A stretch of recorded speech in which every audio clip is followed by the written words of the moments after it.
쉽게 읽어주는 라니입니다. 예, 오늘은 출애굽기 23장 읽을 차례인데요. 오늘도 하나님께서 모세에게 여러 가지 율법들을 불러주시거든요. 오늘은 내용이 조금 많아요. 그래서 제가 바로 조금 빠르게 읽어보도록 하겠습니다. 너희는 거짓된 소문을 퍼뜨리지 마라. 너희는 나쁜 사람과 손잡고 거짓 증언을 하지 마라. 다른 사람들이 다 악한 일을 한다고 해서 너희도 악한 일을 하면 안 된다. 다른 사람들이 다 거짓 증언을 한다고 해서 너희도 함께 거짓 증언을 하여 공정한 재판을 방해하면 안 된다. 재판을 할 때 무조건 가난한 사람을 편들지 마라. 너희 원수의 소나 나귀가 길을 잃고 헤매는 것을 보면 그것을 돌려주어라. 너희를 미워하는 사람의 나귀가 무거운 짐을 못 이겨 쓰러져 있는 것을 보면 그대로 내버려두지 말고 너희를 미워하는 사람을 도와 나귀를 일으켜 세워주어라. 너희는 가난한 사람이라고 해서 그에게 불리한 재판을 하지 마라. 거짓 고발을 하지 마라. 죄 없는 사람과 정직한 사람에게 벌을 내려 죽이지 마라. 나는 그런 죄인을 죄 없다고 하지 않을 것이다. 재판을 할 때에 돈을 받고 거짓말을 하지 마라. 뇌물은 사람의 눈을 멀게 하여 정직한 사람이 거짓말을 하도록 만든다. 나그네를 학대하지 마라. 너희도 이집트에서 나그네로 살았으니 나그네의 마음을 잘 알지 않느냐? 자, 여기까지 재판의 공정성에 관한 법이었는데요. 그러니까 한마디로 양심적으로, 상식적으로 재판에 임하라는 내용이고요. 이제 가난하다고 해서 이제 차별하지 말라는 거죠. 가난한 사람에게 막 부당한 판결을 내리지 말고, 죄 없는 사람을 죽이지 말고, 그리고 또 이제 뇌물 받지 말고, 이방인을 학대하지 말라는 거예요. 너희도 이방인이었지 않냐. 항상 그 초심을 잃지 말고 개구리 올챙이적 생각을 하라는 거죠. 그리고 원수의 소나 나귀가 위험에 처했을 때 그거를 그냥 이렇게 보고만 있지 말고 도와주라고. 그래서 이제 전반적으로 우리 하나님의 그 십계명 안에 저번에 말씀드렸죠? 내 이웃을 사랑하라고 하신 그 내용이에요. 서로를 대할 때 자비와 긍휼의 마음으로 대하고 항상 공평과 정의를 추구하면서 살라는 얘기입니다. 두 번째, 안식일에 관한 법이에요. 6해 동안은 너희 땅에서 식물을 심고 거기에서 나는 것을 거두어라. 하지만 7째 되는 해에는 땅을 갈거나 씨를 뿌리지 마라. 거기에서 무엇이 저절로 자라거든 너희 백성 중에서 가난한 사람들이 먹게 하고 그들이 남긴 것은 들짐승이 먹게 하여라. 포도원이나 올리브밭도 마찬가지이다. 너희는 6일 동안은 일을 하고 7일째 되는 날에는 쉬어라. 그래서 너희의 소나 나귀도 쉬게 하고 너희 집에서 태어난 종과 나그네도 쉬게 하여라. 내가 너희에게 한 말을 다 지켜라. 다른 신들의 이름을 기억하지도 마라. 다른 신들의 이름은 너희 입 밖에도 내지 마라. 하나님께서 안식년의 해를 정해주신 거는요. 원래 십계명 안에 안식일을 지키라는 계명이 있죠. 근데 이거는 지금 6년 동안 농사를 짓고 7년째 되는 해에는 땅을 좀 쉬게 하라는 내용이거든요. 그러니까 땅을 너무 혹사시키지 말고 원기를 회복할 시간을 주라는 거예요. 그런데 그냥 저절로 자라나는 것들에 대해서는 가난한 사람들을 주거나 짐승한테 이렇게 주라는 거죠. 그리고 다른 신들의 이름을 기억하지 말라고 여기서 또 이렇게 잠깐 그 우상숭배에 대한 그 위험성을 언급하시는 거는 이 고대 근동시대에는 풍요로움이 우상 신들과 연관지어서 이렇게 생각하는 경향이 많았기 때문에 근데 이제 이스라엘 백성들의 풍요로움은 오로지 하나님을 통해서만 이루어지는 거거든요. 그래서 그 점을 다시 한번 명심하라는 그런 내용이에요. 그 다음에 이번에는 3가지 절기에 관한 법이고요. 너희는 1년에 3차례 나를 기념하는 절기를 지켜라. 너희는 무교절을 지켜라. 내가 명령한 대로 너희는 아비벌의 정해진 때에 7일 동안 무교병을 먹어라.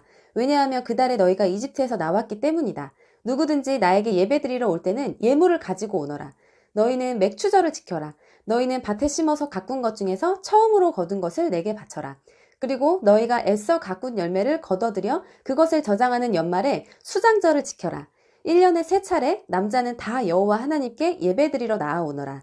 나에게 희생제물의 피를 바칠 때 누룩이 든 빵과 함께 바치지 마라. 그리고 절기 때에 나에게 바친 희생제물의 기름을 다음날 아침까지 남겨두지 마라.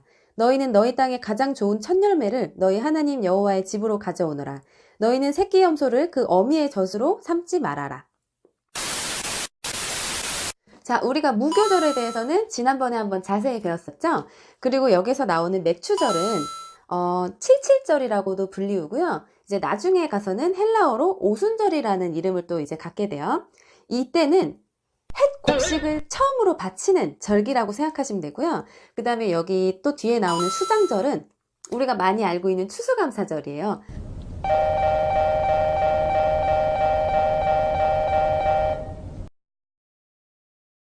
모든 수확이 다 끝난 후에 드리는 제사를 말씀하시는 거고, 전부 다 농사와 관련된 절기예요. 그러니까 이 무교절이랑 연관되는 거는 이제 6월절 절기가 있잖아요. 근데 지금 이 세 가지 절기는 농사에 관련된 절기이기 때문에 하나님께서 주신 땅에서 수확한 것들에 이런 것들이 다 하나님께로부터 왔다는 것을 기억하고 하나님께 감사의 예배를 드리라는 그런 소중한 새 절기였고요. 그 다음에 이제 이 절기 때 예배를 드릴 때의 주의사항은 그 희생 제물에 피를 바칠 때 누룩이 든 빵을 절대 이제 거기 상에 올리면 안 되는 거고, 그 다음에 그 희생 제물의 기름을 이튿날까지 이렇게 그대로 두지 말라는 거예요. 그리고 제물을 바칠 때 땅에 가장 좋은 첫 열매 반드시 그거를 가장 좋은 걸 올려야 되고, 새끼 염소를 그 어미의 저주로 삼지 말라는 거는 이거는 이방의 풍속이었기 때문에 그렇다고 제가 알고 있어요.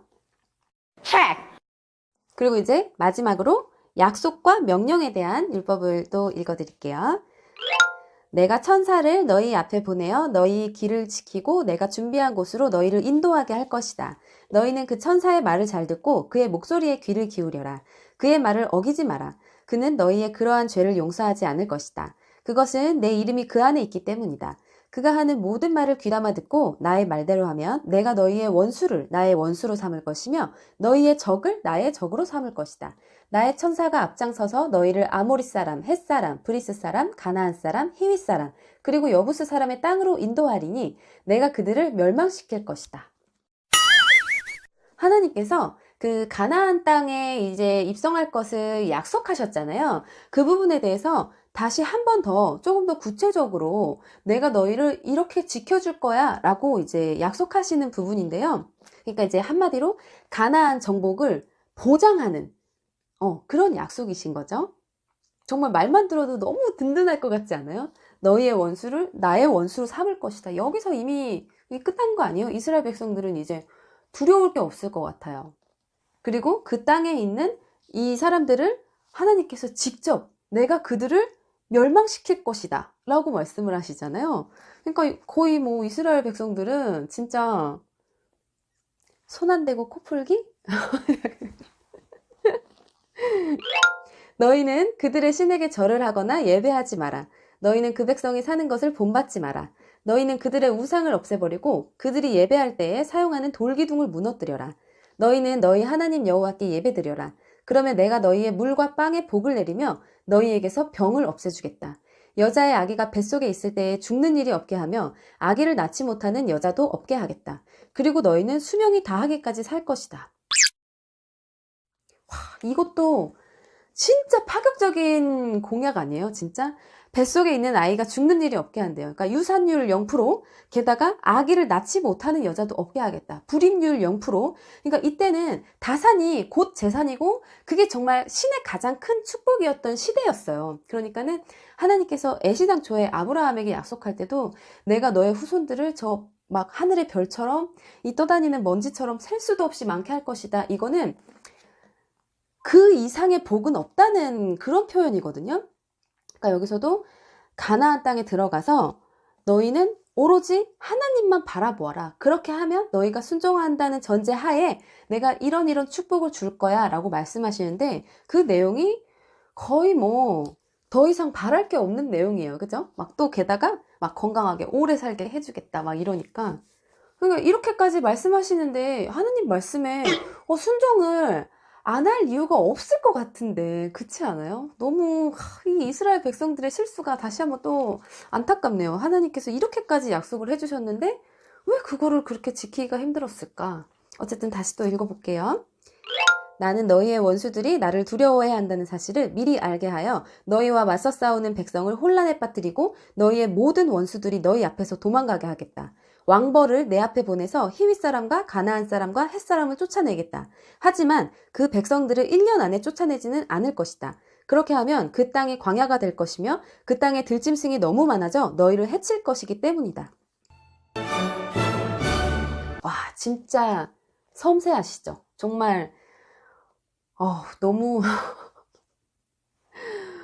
진짜 입이 안 다물어지네요. 그리고 하나님께서 이스라엘 백성들한테 그 이집트에서 출애굽할 당시에도 굉장히 상세하게 이렇게 설명 그때 해주셨어요.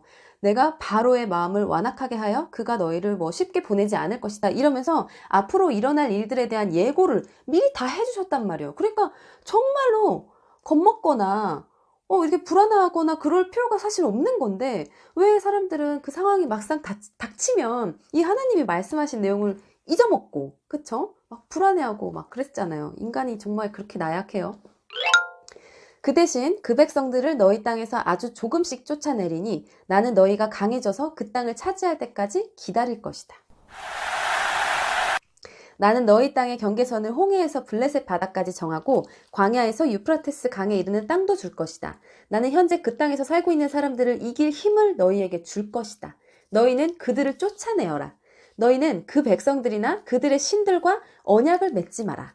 너희는 그들이 너희 땅에서 살도록 내버려 두지 마라. 그들이 그 땅에서 그냥 살면 그들은 너희들이 나에게 죄를 짓도록 만들 것이다. 만약 너희가 그들의 신을 예배하면 너희는 덫에 빠진 사람과 같아질 것이다. 자, 지금 이미 가나안이라는 땅은 굉장히 젖과 꿀이 흐르는 정말 좋은 땅인데 이미 그 땅에 살고 있는 사람들은 엄청나게 막 우상을 숭배하는 이제 민족들이었기 때문에 하나님께서는 이스라엘 백성들이 그 사람들과 섞여 살면서 그런 풍습에 이제 젖어들어서 이제 막 그 하나님의 율법을 자꾸 어기고 자기도 모르게 그런 환경에서 처해져가지고 생활한다는 게 내심 염려가 되시는 거예요. 그래서 절대적으로 그 이방신들을 섬기지 말고 그 사람들하고 어울리지 말고 다 내쫓으라고 이제 말씀을 하시는 거죠. 한마디로 이스라엘 백성들은 이제 하나님께서 선택하신 백성들이잖아요. 제사장 나라를 세워야 되기 때문에 이들이 거룩하게 지내야 하는데 그것들을 방해하는 요소들을 이렇게 제거를 미리 이렇게 하시려는 계획을 말씀을 해주신 거죠. 이렇게 또 하나님의 깊은 뜻을 오늘 같이 알아봤고요. 오늘도 내용이 조금 길었지만 끝까지 시청해주셔서 감사드려요. 우리 다음 시간에 또 만나요. 안녕.